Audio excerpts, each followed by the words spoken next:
আসসালামু আলাইকুম স্যার। ওয়ালাইকুম আসসালাম।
আসসালামু আলাইকুম স্যার।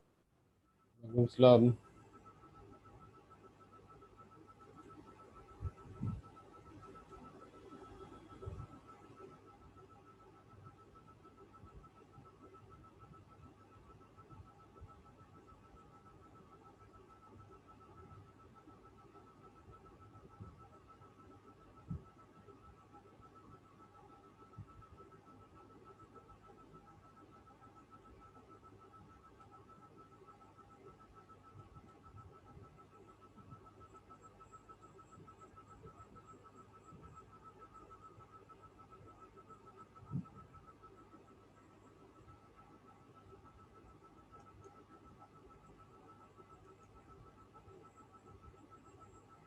তোমাদের 11টা 5-এ উপস্থিত মাত্র 5 জন।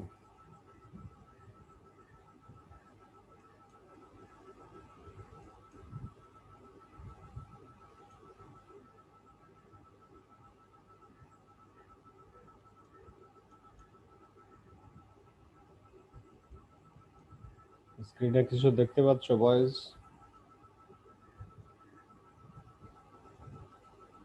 স্যার দেখতে পাচ্ছি। প্রাপ্য হিসাব তোমাদের যে 6 নম্বর চ্যাপ্টার আছে তার নিয়ম কানুন নিয়ে আজকে আলোচনা হবে। 6 নম্বর চ্যাপ্টারে প্রাপ্য হিসাব মানে যাদের কাছ থেকে টাকা পাওয়া যাবে। প্রাপ্য আর দেনাদার আবার একই কথা। এখানে যা বলা হচ্ছে, দেনাদারের যে টাকা আদায়যোগ্য নয় তাকে অনাদায়ী পাওনা বলে। মানে দেনাদারের কাছ থেকে যে টাকা পাবে না তাকে বলে অনাদায়ী পাওনা।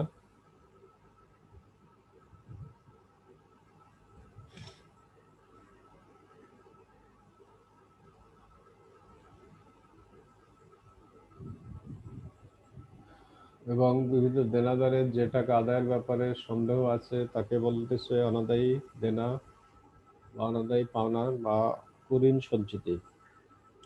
অনাদায়ী দেনা সঞ্চিতি, অনাদায়ী পাওনা সঞ্চিতি, কুঋণ সঞ্চিতি সব একই কথা। ব্যবসা যদি নতুন হয় তাহলে বছরের শুরুতে কোনো অনাদায়ী পাওনা সঞ্চিতি উল্লেখ থাকবে না। যখন ব্যবসা নতুন হবে তখন বছরের শুরুতে কোনো অনাদায়ী পাওনা সঞ্চিতি উল্লেখ থাকবে না। ওই ক্ষেত্রে প্রয়োজনীয় জাবেদা হবে, এই চ্যাপ্টারে মূলত জাবেদা করা হবে। জাবেদা করার জন্য জাবেদার যে সূত্র আছে, সম্পদ বাড়লে ডেবিট, কমলে ক্রেডিট, দায় বাড়লে ক্রেডিট, দায় কমলে ডেবিট, ব্যয় বাড়লে ডেবিট, ব্যয় কমলে ক্রেডিট, আয় বাড়লে ক্রেডিট, আয় কমলে ডেবিট, মালিকানা সত্ত্ব বাড়লে ক্রেডিট, মালিকানা সত্ত্ব কমলে ডেবিট। এই সূত্র অনুযায়ী জাবেদা করা হবে।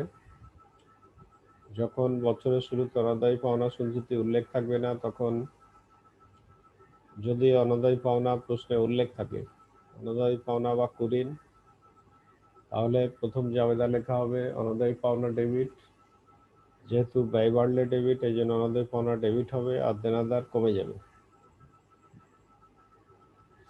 দেনাদার যেহেতু সম্পদ, কমলে হয় ক্রেডিট, দেনাদার ক্রেডিট হবে। তারপরে ব্যবসা যখন নতুন হবে তখন অনাদায়ী পাওনা আয় বিবরণীতে স্থানান্তর করা হবে দ্বিতীয় জাবেদায়।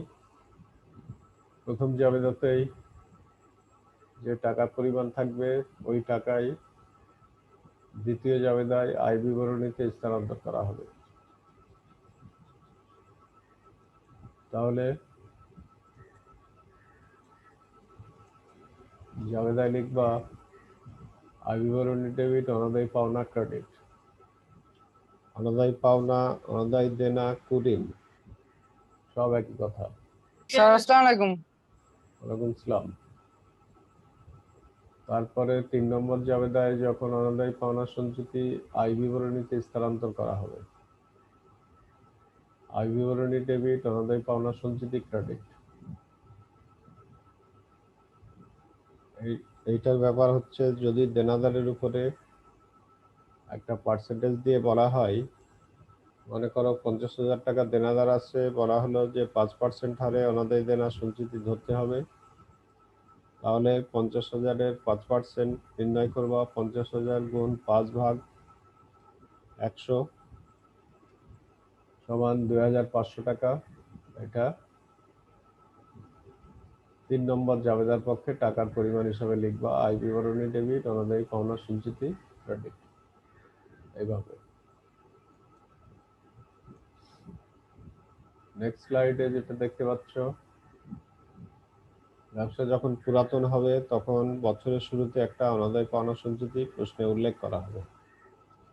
প্রশ্নে যখন উল্লেখ করবে যে অনাদায়ী পাওনা সঞ্চিতির পরিমাণ 1 জানুয়ারি তারিখে 4,000 টাকা বা অন্য যে কোনো টাকা যখন উল্লেখ করবে, ওই ক্ষেত্রে প্রয়োজনীয় জাবেদা হবে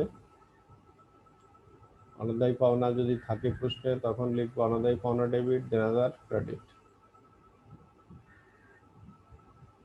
অনাদায়ী পাওনা বা কুঋণ বা আদায়যোগ্য নয় যদি বলা হয় তাহলেই 1 নম্বর জাবেদা হবে। অনাদায় পাওনা ডেবিট, দেনাদার ক্রেডিট।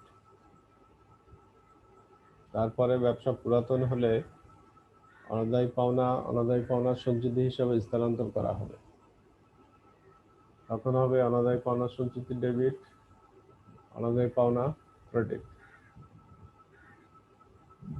যখনই একটা অনাদায় পাওনা থাকবে তখনই 1 এবং 2 নম্বর জাবেদা হবে। বললো যে 1000 টাকা আদায়যোগ্য নয়, তখনই 1 নম্বর জাবেদাতেও 1000 টাকা লিখবা, 2 নম্বর জাবেদাতেও 1000 টাকা লিখবা। 3 নম্বর জাবেদায় যখন অনাদায় পাওনা সঞ্চিতির সমন্বিত উদ্বৃত্ত আয় বিবরণীতে স্থানান্তর করা হয়, সমন্বিত উদ্বৃত্ত মানে অনাদায় পাওনার সাথে নতুন অনাদায় পাওনা সঞ্চিতি যোগ করে পুরাতন বাদ দিলে যে টাকা হবে তাকেই বলে সমন্বিত উদ্বৃত্ত। তার জন্য জাবেদা হবে আয় বিবরণী ডেবিট, অনাদায় পাওনা সঞ্চিতি ক্রেডিট। কোনো বইতে আবার 1 আর 2 নম্বর জাবেদা মিলিয়ে একটা জাবেদা লেখা হয়েছে। সেই ক্ষেত্রে দেখো 1 এবং 2 নম্বর জাবেদায় অনাদায় পাওনা একবার ডেবিট আছে, একবার ক্রেডিট আছে। এই ডেবিট আর ক্রেডিট কাটাকাটি হয়ে গেলে থাকে অনাদায় পাওনা সঞ্চিতি ডেবিট, দেনাদার ক্রেডিট। এইভাবে লেখা যায় ইচ্ছা করলে। 1 এবং 2 নম্বর জাবেদা মিলিয়ে লেখা যায় অনাদায় পাওনা ডেবিট, অনাদায় পাওনা সঞ্চিতি ডেবিট আর দেনাদার ক্রেডিট। 1 এবং 2 নম্বর জাবেদা না লিখে তার পরিবর্তে একটা জাবেদা দিয়েও লেখা যাবে অনাদায় পাওনা সঞ্চিতি ডেবিট, দেনাদার ক্রেডিট। তারপর দেখো অনাদায় পাওনা সঞ্চিতির সমন্বিত উদ্বৃত্ত কিভাবে হবে। সমন্বিত উদ্বৃত্ত মানে বললো তোমাকে যে অনাদায় পাওনা 3000 টাকা, ওটা লিখবা। তারপরে বললো দেনাদারের উপরে 5% বিবেচনা করতে হবে, এটা হচ্ছে নতুন পাওনা সঞ্চিতি যোগ করবা। আর প্রশ্নে বছরের শুরুর যে অনাদায় পাওনা সঞ্চিতি উল্লেখ থাকবে সেটা হবে বাদ পুরাতন পাওনা সঞ্চিতি দিয়ে এখানে যে টাকার পরিমাণ বের হবে তার 3 নম্বর জাবেদার পক্ষে লেখা হবে। লেনদেনগুলি জাবেদাভুক্ত করার পর জাবেদা যখন হয়ে যাবে তখন জাবেদার পরই খতিয়ান করা যাবে, আয় বিবরণী প্রস্তুত করা যাবে এবং আর্থিক বিবরণী প্রস্তুত করা যাবে। যখনই জাবেদা লেখা হয়ে যাবে এরপরেই ইচ্ছা করলে অনাদায় পাওনা হিসাব তৈরি করতে পারবা। অনাদায় পাওনা সঞ্চিতি হিসাব, যদি আয় বিবরণী তৈরি করতে বলে আয় বিবরণী হিসাব, আর্থিক বিবরণী, এগুলো প্রস্তুত করতে পারবা। এই চ্যাপ্টারে আরো যা দেখা যাবে, পণ্য ধারে বিক্রয়ের সময় বিভিন্ন ব্যক্তির নিকট থেকে একটি অঙ্গীকারনামা নেওয়া হয় যাকে বলে প্রাপ্য বিল বা প্রাপ্য নোট।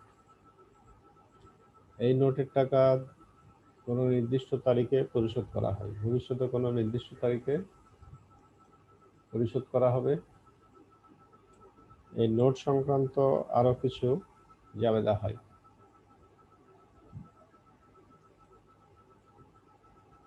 আরো কিছু জাবেদা হবে ওই ক্ষেত্রে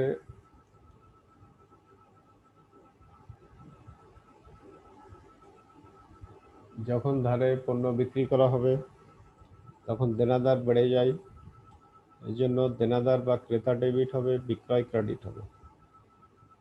দেনাদার বাড়ার কারণে দেনাদার ডেবিট, বিক্রয় ক্রেডিট। বিক্রির পরেই একটা বিল পাওয়া যায় যাকে বলে প্রাপ্য বিল হিসাব ডেবিট আর পাওনাদার দেনাদার ক্রেডিট। প্রাপ্য বিল এই জন্য ডেবিট হচ্ছে, প্রাপ্য বিল একটা সম্পদ, কারণ এই প্রাপ্য বিলের টাকা ভবিষ্যতে পাওয়া যাবে। প্রাপ্য বিল বা প্রাপ্য নোট হচ্ছে সম্পদ, এই জন্য প্রাপ্য নোট ডেবিট, দেনাদার ক্রেডিট লেখা যাবে। প্রাপ্য নোটের পরিবর্তে প্রশ্নে যদি বলে যে প্রাপ্য বিল পাওয়া গেল, তখন প্রাপ্য বিল লিখবা। প্রাপ্য বিল ডেবিট, দেনাদার ক্রেডিট। যখন এই বিলের অর্থ বা নোটের অর্থ মেয়াদপূর্তিতে পরিশোধ হবে মানে যদি টাকা পাওয়া যায়, তখন নগদ বেড়ে যায়, নগদান ডেবিট, আর প্রাপ্য নোট বা প্রাপ্য বিল ক্রেডিট হবে। প্রশ্নে বলা থাকলো যে একটা নোট পাওয়া গেল এবং নোটখানি মেয়াদপূর্তিতে পরিশোধ হয়, এরকম কথা বলা থাকলো, তখন লিখবা নগদান ডেবিট, প্রাপ্য নোট বা প্রাপ্য বিল ক্রেডিট। কোনো কোনো সময় নোট আবার কোনো ব্যক্তিকে দেওয়া হবে, অনুমোদন করা হবে, তখন বিল গ্রহীতা ডেবিট বা পাওনাদার ডেবিট। দায় কমলে যেহেতু ডেবিট হয়, এই জন্য পাওনাদার ডেবিট। আর প্রাপ্য বিল সম্পদ কমে যাবে, এই জন্য প্রাপ্য বিল বা প্রাপ্য নোট ক্রেডিট হবে। এই নোট পাওয়ার পর নোটের টাকা ভবিষ্যতে 3-4 মাস পর পাওয়া যাবে, কিন্তু হঠাৎ যদি তোমার টাকার প্রয়োজন হয়, ওই ক্ষেত্রে তুমি ইচ্ছা করলে ব্যাংক থেকে এটা ভাঙিয়ে নিতে পারো। ভাঙিয়ে নিলে এটা হবে,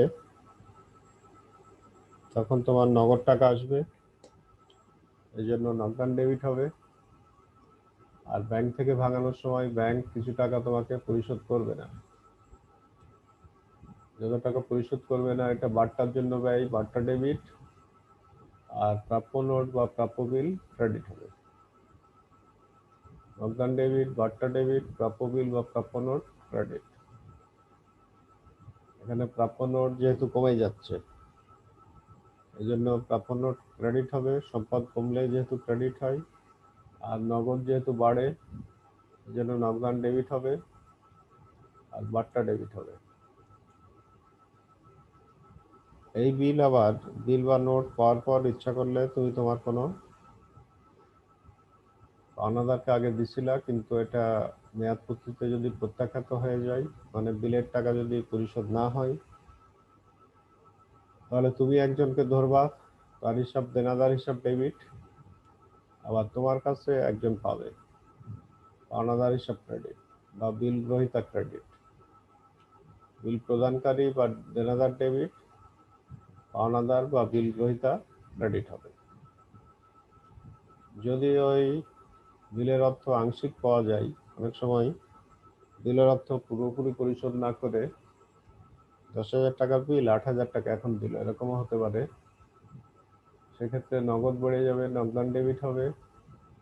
আর যার দেনাদার কমে যাবে, দেনাদার ক্রেডিট হবে। নগদান ডেবিটের জন্য যেহেতু নগদ বেড়ে যাচ্ছে, এই জন্য নগদান ডেবিট হবে। আর দেনাদার ক্রেডিট, দেনাদার যেহেতু কমে যাচ্ছে, এই জন্য ক্রেডিট হবে। যখন বিল পরিশোধ না করার জন্য সুদ চার্জ করা হয়, অনেক সময় এই নোট বা বিলের টাকা পরিশোধ করা হয় না, তখন অতিরিক্ত সুদ চার্জ করা হয়, ভবিষ্যতে সুদ আদায় করা হবে। ওই ক্ষেত্রে দেনাদার ডেবিট হবে, কারণ সুদ চার্জ করা হলে দেনাদার বেড়ে যাবে, আরো দেনাদার ডেবিট হবে। আর সুদের জন্য আয় হচ্ছে, এই জন্য সুদ হিসাব ক্রেডিট হবে। তারপরে অনেক সময় আবার তোমাকে বলবে যে নতুন আরেকটা বিলের স্বীকৃতি পাওয়া গেল, তখন প্রাপ্য বিল বা প্রাপ্য নোট বাড়ে, ডেবিট। আর দেনাদার কমে যায়, দেনাদার বা বিল প্রদানকারী ক্রেডিট হবে। যখন নতুন বিলের অর্থ, প্রশ্নে তোমাকে উল্লেখ করে দিবে যে নতুন বিলের অর্থ বা নোটের অর্থ পাওয়া গেছে, তখন নগদ বেড়ে যায়, এই জন্য নগদান ডেবিট হবে। আর প্রাপ্য বিল বা নোট কমে যাবে, এই জন্য প্রাপ্য নোট ক্রেডিট হবে। যদি এরকম হয় যে নবায়নকৃত বিলের অর্থ পাওয়া গেল না, সেক্ষেত্রে দেনাদার বেড়ে যাবে আর প্রাপ্য নোট কমে যাবে। এই পর্যন্ত তোমাদের কার কি কোয়েশ্চেন আছে বলো?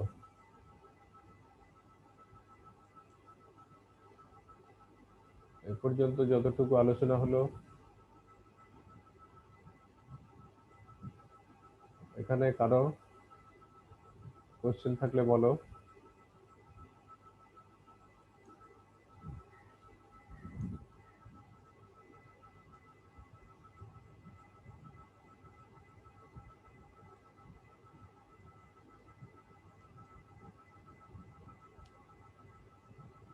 আছে কারো কোনো কোশ্চেন আছে? বয়েজ,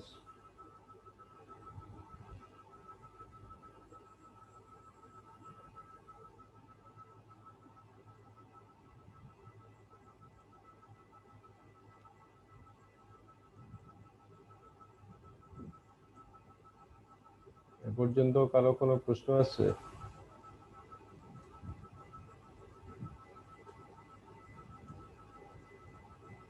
তারপরে নোট সংক্রান্ত যেটা আলোচনা করলাম, এই জাবেদাগুলো হচ্ছে বিক্রেতার দৃষ্টিকোণ থেকে। তোমার দৃষ্টিকোণ থেকে তুমি প্রদান করলা, আর আরেকজন কি লিখবে, পাওয়া গেল। ঠিক তেমন বিক্রেতার দৃষ্টিকোণ থেকে জাবেদাগুলো একরকম, আবার ক্রেতা যখন লিখবে তখন তার জাবেদাগুলো হবে আরেক রকম। কারণ তোমার জন্য যেটা প্রদান, এটা আরেকজনের জন্য কি, আরেকজনের জন্য এটা প্রাপ্তি। যখন পণ্য ধারে ক্রয় করা হবে তখন ক্রয়ের জন্য ব্যয় হয়, ক্রয় ডেবিট, পাওনাদার বা বিক্রেতা ক্রেডিট হবে। কারণ ধারে ক্রয় করলে পাওনাদার বা বিক্রেতা বেড়ে যায়, এই জন্য ক্রেডিট হবে।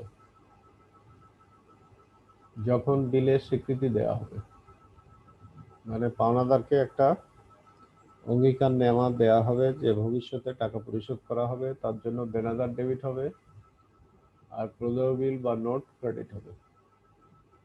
দেনাদার ডেবিট আর প্রদেয় বিল বা নোট হবে ক্রেডিট। প্রদেয় বিল বা নোট দায়, দায় বাড়লে যেহেতু ক্রেডিট, এই জন্য প্রদেয় বিল বা নোট ক্রেডিট হবে। মেয়াদ পূর্তিতে যখন ওই বিলের টাকা পরিশোধ করা হয় তখন প্রদেয় বিল ডেবিট হবে আর নগদান ক্রেডিট হবে। প্রদেয় বিল ডেবিট, নগদান ক্রেডিট। দায় বাড়লে, দায় কমলে ডেবিট, এই জন্য প্রদেয় বিল ডেবিট আর নগদান ক্রেডিট, কারণ নগদ কমে গেল এই কারণে। যখন মেয়াদপত্তিতে বিল পরিশোধ করা হয় না এবং ব্যাংক নথিভুক্ত ব্যয় চার্জ করে, অনেক সময় বিলের অর্থ পরিশোধ করা হয় না, এক্ষেত্রে প্রদেয় বিলের আর অস্তিত্ব থাকে না, এই জন্য প্রদেয় বিল ডেবিট হয়ে যায়। প্রদেয় বিল যেহেতু কমে যায়, প্রদেয় বিল বা নোট কমে যায়, এই জন্য প্রদেয় বিল ডেবিট হয়। নথিভুক্ত ব্যয় একটা খরচ, ব্যয় বাড়লে ডেবিট, এই জন্য নথিভুক্ত ব্যয় ডেবিট। আর এখানে পাওনাদার সৃষ্টি হয়, কোনো ব্যক্তির কাছে ভবিষ্যতে টাকা পরিশোধ করতে হবে, পাওনাদার সৃষ্টি হয়, পাওনাদার বাড়লে ক্রেডিট, এই জন্য বিল গ্রহীতা ক্রেডিট হবে।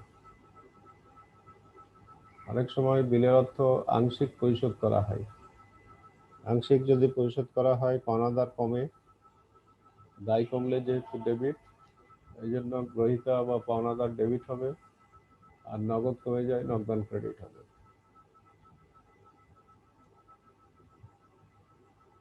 অনেক সময় বিল পরিশোধ না করার জন্য অতিরিক্ত সুদ চার্জ করা হয়। সুদ চার্জ করলে সুদের জন্য ব্যয় হয়, এই জন্য সুদ ডেবিট আর পাওনাদার ক্রেডিট হবে। সুদ ডেবিট আর পাওনাদার বা বিল গ্রহীতা ক্রেডিট হবে।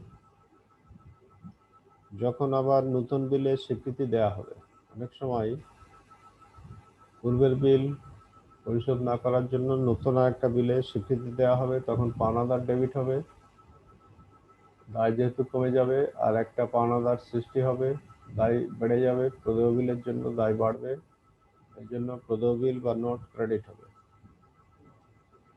যখন নতুন বিল পরিশোধ করা হয়, এমন যদি হয় যে নতুন যে প্রদেয় বিল দেওয়া হলো এটা মেয়াদ পূর্তিতে পরিশোধ করা হচ্ছে, তাহলে প্রদেয় বিল ডেবিট হবে দায় কমার জন্য, আর নগদান ক্রেডিট হবে নগদ কমার জন্য।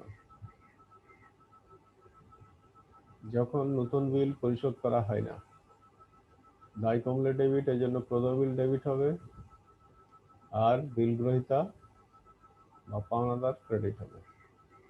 আরেকটা দায় বাড়ার জন্য বিল গ্রহীতা বা পাওনাদার ক্রেডিট। এইভাবে যখন যে লেনদেন থাকবে এই লেনদেনগুলো সেইভাবে লিখতে হবে। কোনো প্রবলেমেই সব জাবেদা হবে না। যখন যতটুকু চাইবে লেনদেন যতটুকু ঘটবে সে অনুযায়ী জাবেদা লিখতে হবে। এবার তোমাদের প্রশ্ন বলা শুরু করো।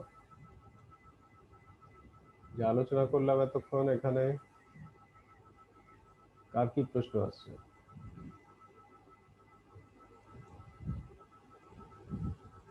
তোমাদের প্রশ্ন বলো, কার কোথায় কি প্রশ্ন আছে?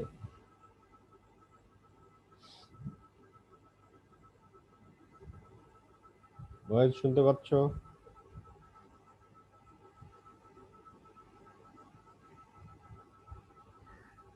জি স্যার। বলো কার কোথায় কি প্রশ্ন আছে যা আলোচনা করলাম এতক্ষণ?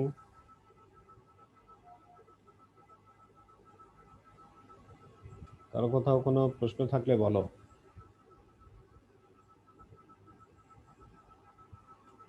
আছে কারো প্রশ্ন?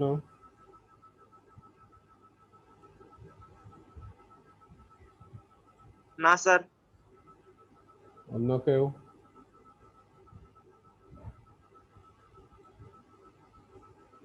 তৌফিক 12,459।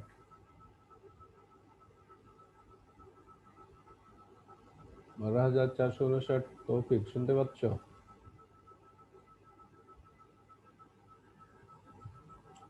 হ্যালো তৌফিক শুনতে পাচ্ছ?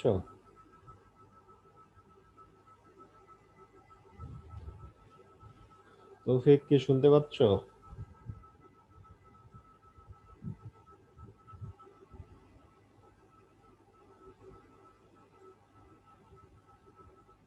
মহিতুল 12,472। 12,472 মুহুতুল জি স্যার। শুনতে পাচ্ছ? জি স্যার। তাহলে এই চ্যাপ্টারে কি দেখা যাবে বলো একটু। উত্তর করার জন্য ধন্যবাদ তোমাকে।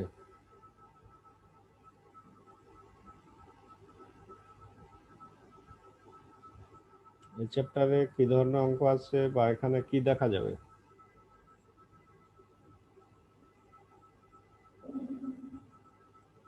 বলো।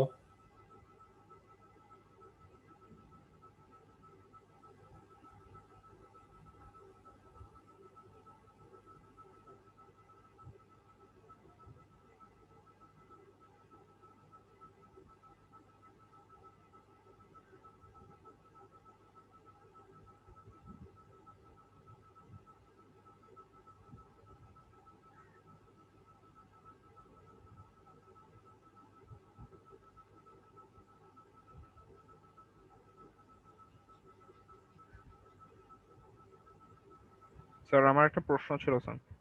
বলো। স্যার এখানে অনাদায়ী পাওনা সঞ্চিতিটা স্যার যখন আয় বিবরণীতে স্থানান্তর করা হয়েছে স্যার, তখন এটা স্যার ডেবিট পাশে কেন হয় নাই স্যার? 3 নম্বরে স্যার। আয় বিবরণীর ডেবিটে লেখা বোঝায়, এই জন্য ডেবিট।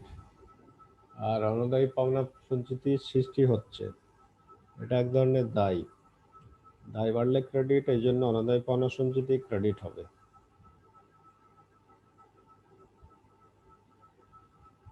ক্লিয়ার? আয় বিবরণীটা পরবর্তীতে আয় বিবরণীতে অনাদায়ী পাওনা সঞ্চিতি স্থানান্তর করা হয়, এই জন্য আয় বিবরণীর ডেবিট। আর এটা অনাদায়ী পাওনা সঞ্চিতি যখন প্রথম লেখা হচ্ছে তখন অনাদায়ী পাওনা সঞ্চিতিকে এক ধরনের দায় স্বরূপ বিবেচনা করা হয়। দায় বাড়লে যেহেতু ক্রেডিট, এই জন্য অনাদায়ী পাওনা সঞ্চিতি ক্রেডিট হবে। আর কি প্রশ্ন আছে বলো। তার কোথায় কি প্রশ্ন আছে বলো। আর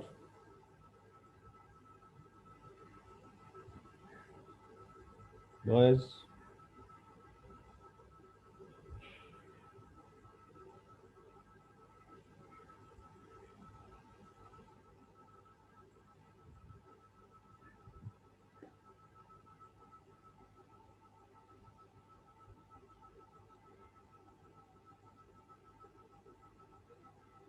মুয়ামিনুল 12,450 শুনতে পাচ্ছ? শুনতে পাচ্ছি স্যার, শুনতে পাচ্ছি স্যার। রেসপন্স করার জন্য ধন্যবাদ। বলো তাহলে এই চ্যাপ্টারে কি পাবো আমরা, কি ধরনের লেনদেন ঘটবে একটু বলো। স্যার প্রাপ্য হিসাব সংক্রান্ত লেনদেনগুলো ঘটবে। হুম, স্যার প্রাপ্য হিসাবের সাথে জড়িত লেনদেনগুলো স্যার। আচ্ছা। যেমন কি ধরনের? যেমন স্ক্রিনে দেখতে পাচ্ছ, তাই না? স্যার, জি স্যার। তো এই লেনদেনগুলো নিয়ে একটু ব্যাখ্যা করো দেখি স্ক্রিনে। স্যার যখন অনাদায়ী পাওনা বিবেচনা করা হয় তখন অনাদায়ী পাওনা হিসেব ডেবিট হয়, বিবিধ দেনাদার হিসেব ক্রেডিট হয়। স্যার যখন অনাদায়ী পাওনা বিবেচনা করা হয় আর কি। এই অনাদায়ী পাওনার পরিবর্তে আর অন্য নাম কি হতে পারে? অনাদায়ী পাওনা নামে সবসময় থাকবে না, এটার অন্য নামও আছে, সেই নামটা কি? অনাদায়ী পাওনা নামে কুড়িন স্যার। কুরিন। কুড়িন। হ্যাঁ, কুরিনও বলা হতে পারে। এক্ষেত্রে কুরিন ডেবিট করবা, দেনাদার বা প্রাপ্য ক্রেডিট করবা। তারপরে বলো। স্যার যখন অনাদায়ী পাওনা আয় বিবরণীতে স্থানান্তর করা হয় হুম, তখন আয় বিবরণী হিসাব ডেবিট হয়, অনাদায়ী পাওনা হিসাব ক্রেডিট হয় স্যার। হ্যাঁ, বিকল্প কি যখন বিকল্প কি হতে পারে এখানে? আর স্যার বিকল্প, আয় বিবরণী হিসাব ডেবিট আর কুড়িন হিসাব ক্রেডিট স্যার। হ্যাঁ, কুরিন আর অনাদায়ী পাওনা একই কথা। তাহলে অনাদায়ী পাওনা আবার কোন কোন বইতে অনাদায়ী দেনা নামেও লেখা আছে, ওটাও এক কথা। অনাদায়ী পাওনা, কুরিন, স্যার এই জাবেদাগুলো কি আমরা মুখস্থ করে ফেলবো নাকি স্যার? তোমাদের এটা দেখতে দেখতে হয়ে যাবে। যদি কেউ দেখে তখন তাদের হয়ে যায় সবকিছু। ঠিক আছে, সবকিছু তো মুখস্থ করা লাগে না। লাগে? জি স্যার। তোমার বাসায় যাওয়ার রাস্তা কি মুখস্থ করেছো? না স্যার। এটা দেখতে দেখতে হয়ে যাবে। না স্যার, তারপরে যাওয়ার সাথে চিনে গেছি। হ্যাঁ, তেমন এই লেনদেনগুলো যত দেখবা, দেখতে দেখতে তোমার কন্ট্রোলে আসবে, না দেখলেই কন্ট্রোলে আসবে না।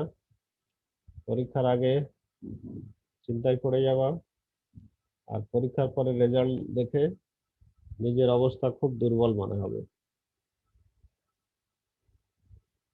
তারপরে 3 নম্বর জাবেদার ব্যাপারটা একটু বলো। স্যার যখন অনাদায়ী পাওনা সঞ্চিতি আয় বিবরণীতে স্থানান্তর করা হয় তখন আয় বিবরণী হিসাব ডেবিট হয় আর অনাদায়ী পাওনা সঞ্চিতি হিসাব ক্রেডিট হয় স্যার। এটা বিকল্প আর কি নামে থাকতে পারে? স্যার আয় বিবরণী হিসাব ডেবিট, কুড়িন সঞ্চিতি হিসাব ক্রেডিট। হ্যাঁ, এভাবে। ঠিক আছে, এরপরে এখন সামিন শুনতে পাচ্ছ? 12,450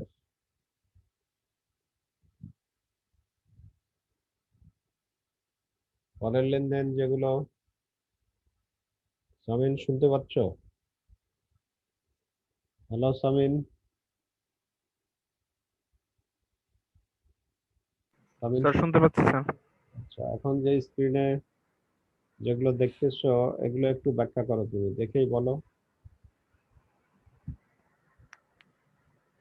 স্যার অনাদায়ী পাওনা প্রথমে হচ্ছে কি স্যার হিসাবভুক্ত করা হয়েছে স্যার, এই কারণে অনাদায়ী পাওনা যেহেতু একটা ক্ষতি হিসেবে দেখানো হয়েছে, এই কারণে স্যার এটা ডেবিট পাশে হয়েছে। আর যেহেতু এটা দেনাদারের থেকে স্যার এই টাকাটা নাও পাওয়া যেতে পারে, এই কারণে স্যার দেনাদারটা ক্রেডিট হিসেবে দেখানো হয়েছে। আর এরপরে হচ্ছে স্যার অনাদায়ী পাওনা সঞ্চিতি হিসেবে স্যার স্থানান্তর করা হয়েছে, এই কারণে হচ্ছে কি স্যার অনাদায়ী পাওনা সঞ্চিতিটা স্যার ডেবিট করা হয়েছে এবং অনাদায়ী পাওনা হিসাবটা হচ্ছে কি স্যার ক্রেডিট করা হয়েছে। তারপর হচ্ছে কি বিকল্প কি নামে থাকতে পারে আর? স্যার কুড়িন, তারপর কুড়িন সঞ্চিতি হতে পারে স্যার অনাদায়ী পাওনা সঞ্চিতির জায়গায়। হ্যাঁ, তারপর তারপর স্যার যেহেতু স্যার অনাদায়ী পাওনা সঞ্চিতি স্যার আয় বিবরণীতে স্থানান্তর করা হয়েছে, এই কারণে স্যার আয় বিবরণী স্যার ডেবিট হয়েছে এবং স্যার অনাদায়ী পাওনা সঞ্চিতিটা স্যার ক্রেডিট হয়েছে। এখানে এই যে জাবেদাগুলো বললা, এটা কি ব্যবসা নতুন হলে না পুরাতন হলে? স্যার নতুন হলে স্যার। এটা দেখো উপরেই লেখা আছে, ব্যবসা পুরাতন হলে তখন এই সিরিয়ালে যাবে। মানে স্যার ওই যে বছরের শুরুতে আর কি স্যার, মানে প্রারম্ভিক ক্ষেত্রে হিসাবভুক্ত করার। বছরের শুরুতে যদি অনাদায়ী পাওনা সঞ্চিতি উল্লেখ করে, তার মানে ব্যবসা পুরাতন। বছরের শুরুতে অনাদায়ী পাওনা সঞ্চিতি কোথা থেকে আসে? পুরাতন ব্যবসা হলে ওখান থেকে আসে, তখন এই সিরিয়ালই জাবেদা হবে।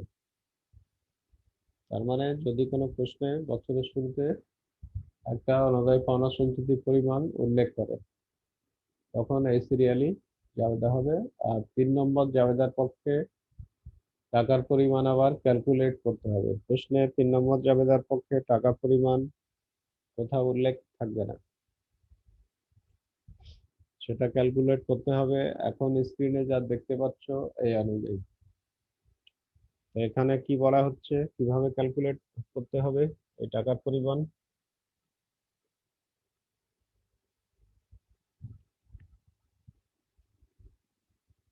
এই টাকার পরিমাণ 3 নম্বর জাবেদার পক্ষে টাকার পরিমাণ কিভাবে ক্যালকুলেট করতে হবে?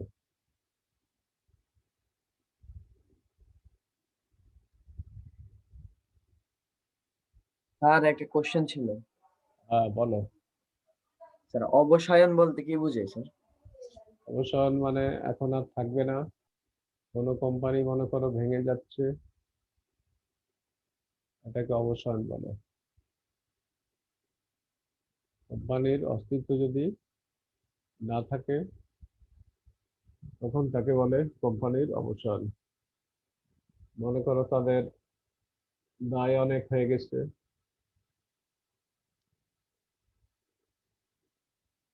তখন ওটা হয়ে যাবে অবসান।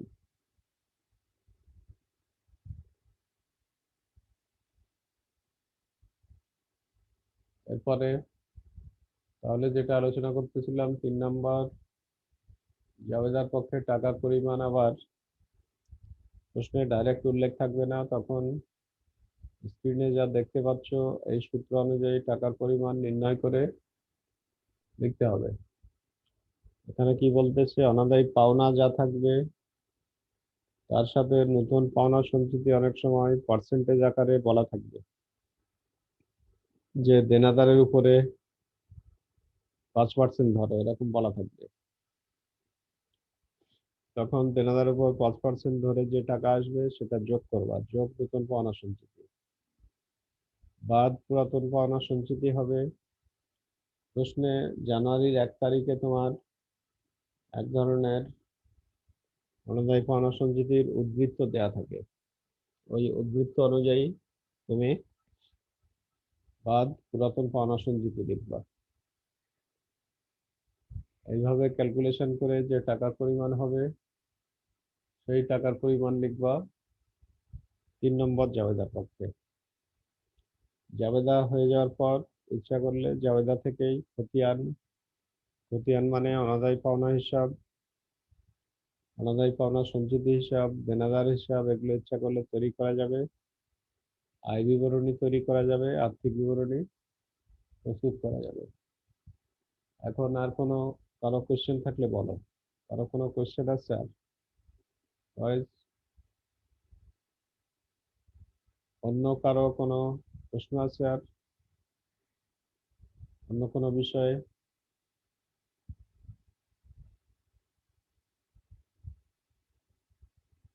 প্রশ্ন যদি না থাকে তাহলে যারা অংশগ্রহণ করলা তাদেরকে অনেক ধন্যবাদ। আর যারা অংশগ্রহণ করেনি তাদের সাথে শেয়ার করবা যে তাদের